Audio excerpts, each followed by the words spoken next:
Refreshing wild cherry cola meets smooth cream. The treat you deserve. Pepsi Wild Cherry and Cream. Treat yourself.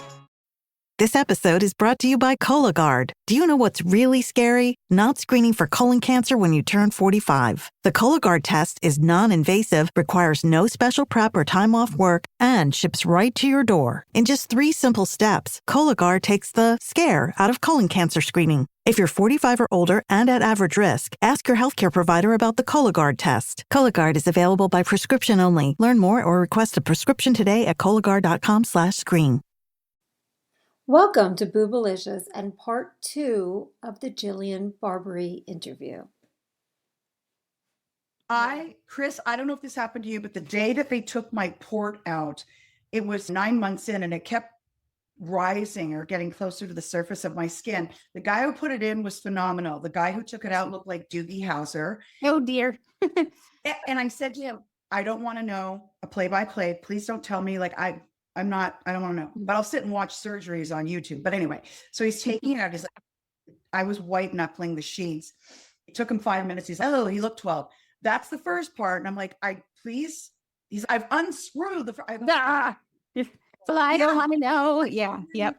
So I get it out and he's okay, you're all done. They glued it up. And I'm like, oh, okay. So I was in the room and I got dressed and I'm sitting there waiting. I'm like, what am I waiting for? And I left and I went down to the car and I started shaking. I'm like, I was driving away from Cephas and I thought, is this it? Like, I just go home now and I'm cancer free. It seems so strange to me. Like and it's funny because you think that should be the yay, like that's the celebration moment. But I think a lot of women do feel a lot of fear in that moment once cancer is over. Only time I was afraid. I used to work at the radio station from 6 to 9. I put my numbing cream on. No, I worked 6 to 10. I put my numbing cream on at 9 on the air, not on TV. I was on radio. And then I'd wrap it in saran wrap. And by 10, I'd get off the air, drive to Cedars, the oncology tower, and then get my chemo for 4 hours. So 4 hours on the radio, 4 hours of chemo, go home. I didn't do the cap because I didn't care if I was bald. But yeah, it was my life. And I didn't care. Like I'd watch Game of Thrones, I'd get lunch. I feel like you're so accepting. Yes. And I feel that point because you sex symbol, Maxim, all of it. I mean, you were on the cover, right? Was it Maxim? I think it was. No, I was never on the cover. I was number 87, but I did do, I did those. What's crazy? I was offered Playboy 4 years in a row and I said no. And I regret it now. And the reason I regret it is because I would have had it in perpetuity. I would have had something to say. I had a really beautiful set of boobs. And Danielle used to say, they're so pretty. And I'd say, God bless me in that department. And then they were gone. And I have no vanity. Like, that's what I'm saying, especially who you are and what you built in the public eye. So many women that weren't considered public sex symbols have an identity. Yeah. The nurse did say to me, the implant, she goes, hi, on the day of my surgery to take the cancer. She's, hi, remember me? Yeah.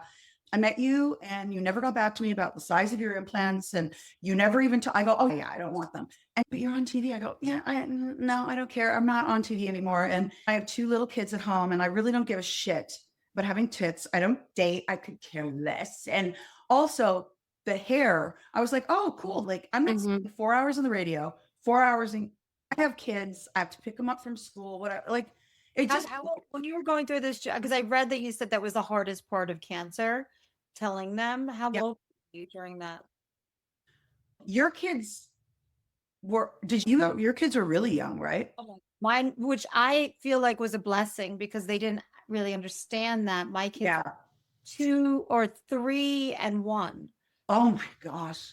Yeah, mine were 9 and 11. I was like, how am I what can I? And then I said, wait a minute. They know Deborah as their like Auntie Deborah, right? Deborah's been in my life for 25 years. So they've known her all their life. And they saw her go through it. And it was that she did lumpectomy. She never lost her hair. So I said, okay, I'm going to compare it to Deb. And I said, hey guys, remember when Auntie Deb had breast cancer? They're like, yeah. And I go, guess what? I go, I do too. And that's exactly how I said it. And I think they thought, oh, are you going to be okay? I go, yeah, totally fine. I go, just like the same thing. Of course it was not, but it seemed to, I never saw them once be upset. Years later, I found out it was very upsetting to them. And I didn't know how it affected them until many years later. And it did. It affected them in a huge way because it was just me and them. I lived in a house in Tarzana. It was me and them for 10 years alone. Like he saw them here and there. He moved away 10 hours. And you were pretty much a single mom for every for all of it. Yeah. So the fact that you taking care of yourself. Yeah. Sometimes you feel like you just want it, especially with the kids when they're being little jerks. You want to be like, leave me alone. But it's so hard at times like that where you're just fighting for what's normal. And I got it. And yeah, of course. Do you feel back like Chris was talking about, and you said you had those like beautiful boobs. Have you gone through the process of reconnecting with your femininity, with sexuality? No. Was that, or it just feels like there's a before and an after? Complete opposite. Okay. Zero desire. It's been 10 years. Or almost 10 years. Don't care. Don't eat. Don't want a man in my piece to disrupt it. Paint. I had to take my pension from television early. I was 35 years in TV. I had to take it at 55 instead of 65. Sadly, it would have been a heck of a lot more money, losing everything and living on rent. But happier mentally because I'm not there's no mental gymnastics. There's no explaining myself, even when I've done nothing wrong. There's no. Yes. Sounds like you're at peace in a way. 100%. And I will not give that peace up. My daughter just left to go to college and it's been her and I for 18 years here. Save for she goes up there, she visits and stuff and did her first semester of school up there. But then she's now in Santa Barbara. She's back. And I think that the bond I have with my children, and I just went to Canada because my parents are now at a certain age. They're both 87. My mom just went into a home. My dad's next. I feel a sense of I'm so blessed. Like I have a whole birth family up there. I have birth sisters, same mom and dad. Oh, it's incredible. Married after they put me up for adoption. So my sisters know my adoptive sister, that family, like everyone knows each other. It is so beautiful. I'm so lucky. My parents were hippies in Toronto, my birth family. And the people that adopted me were older. They were 10 years older than my parents, or actually more, like 12. And so I get it. I get why. And I've never harbored ill feelings about that. When I found a detective, I was like, hi, I'm your daughter. They're like, whoa. And everybody got along. It's just, you are such talk about thriver. Oh my God. Like you take everything and make lemonade. You can put But even as a kid, when I knew I was adopted, I never felt like, why me? No, I was like, wow, I'll show you something that my dad is an artist and I have a picture of my birth mom and dad. This was their wedding day 3 months after they gave me up. And they tried to get me back, but they couldn't. But this picture of her, I can't know if you can see it, but oh my God, that is gorgeous. Yeah. And I have some of his paintings and I paint.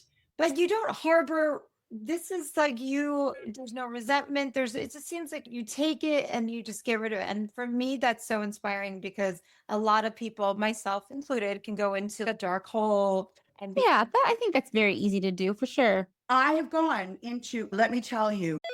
LifeLock, how can I help? The IRS said I filed my return, but I haven't. 1 in 4 tax-paying Americans has paid the price of identity fraud. What do I do? My refund, though. I'm freaking out. Don't worry, I can fix this. LifeLock fixes identity theft guaranteed and gets your money back with up to $3 million in coverage. I'm so relieved. No problem. I'll be with you every step of the way. 1 in 4 was a fraud-paying American. Not anymore. Save up to 40% your first year. Visit LifeLock.com/podcast. Terms apply. This episode is brought to you by Indeed. Stop waiting around for the perfect candidate. Instead, use Indeed sponsored jobs to find the right people with the right skills fast. It's a simple way to make sure your listing is the first candidates see. According to Indeed data, sponsored jobs have 4 times more applicants than non-sponsored jobs. So go build your dream team today with Indeed. Get a $75 sponsored job credit at Indeed.com/podcast. Terms and conditions apply. When I got cancer, my money manager came to me and said, we owe the IRS $750,000. Sure. I collapsed. I went and I had a nervous breakdown. I had to go on antidepressants. There was darkness. I thought I didn't ever want to go a dark road. But I also thought, well, if the cancer comes back and takes me, I have no guilt. And shame on me for thinking that way. But I thought, what else, God? What else can you? I And then how did you come out of that then to the person we're seeing now? Oh my God. I sold my house. So aside from like the logistics, but like how spiritually, I guess, did you? It was dark for a couple of years. Yeah. But I did go to therapy, and I also told the kids we're going on an adventure, because how do you move from like a 4,500 square foot house that you've built for 23 years, and that was all mine, to a 1,000 square foot apartment that like, so everything was an adventure and downsizing, right? So I sold all of my clothes and my bags, except for some for my daughter I kept. But I just tried to make everything an adventure and try to make it positive. And to be honest, I started feeling a comfort that I've never had. And It's almost like a fake it till you make it. Like you're trying to like model to your kids, and then eventually you're like, wait, actually, this is okay. There you go. Yes. And I never really felt completely safe in my homes. I mean that from a perspective of, I watch a lot of true crime. I feel very safe in where I live now. That's great. I feel like I'm in a hotel. And when I go to bed at night, I sleep so well. And and I have no man in my bed. So when I have night sweats or whatever the case, You throw up all the covers, sleep spread eagle if you want to. Yeah. The pill that I'm on for 10 years is called letrozole. I don't know what you, Chris, if you've had, mine put me into menopause. So it's hardcore. Do you have to take? I don't have to take anything because I was ERPR negative. So what does PR stand for? Estrogen, progesterone. Okay. Am I saying that right, Jenny? Yeah. Estrogen and progesterone. So like basically what you're taking are like hormone blockers probably. Yes. And I was HER2 positive. So I had to do Herceptin for a year on top of the chemo. But yeah, I didn't, which felt like that, what we talked about before, like almost, okay, talk about falling off a cliff. Like I'm at the end of treatment. That's it. I don't take any pills. I don't do anything. And no scans, no nothing. Leaps and bounds within cancer now. It's really exciting. But my daughter said to me recently, Mom, am I going to get it because you had it? And I said, oh my gosh, no. I go, Nana didn't have it. Nana Jerry, my birth mom. No. But yeah, it's funny how they start to think. My son, I just messaged him before I came on. I'm like, cancer free. And he just immediately, he's thumbs up. I'm so happy. I love you, Mom. Hearts. My daughter, I think I'm still waiting to hear back from. Oh my God. I don't want to take too much of your time. So I just want to say thank you. You've been such an inspiration for me. So I can imagine what our listeners would feel, how you've been so open and honest about your journey. And finding the positivity. Incredible. Thank you for having me. Yeah. I feel blessed anytime I can talk about it. It always makes me humbled and cry. So I'm so glad that I came on today of all that it was meant to be. And it was a pleasure to be here. And Jillian, where can our listeners find you? You're on Instagram?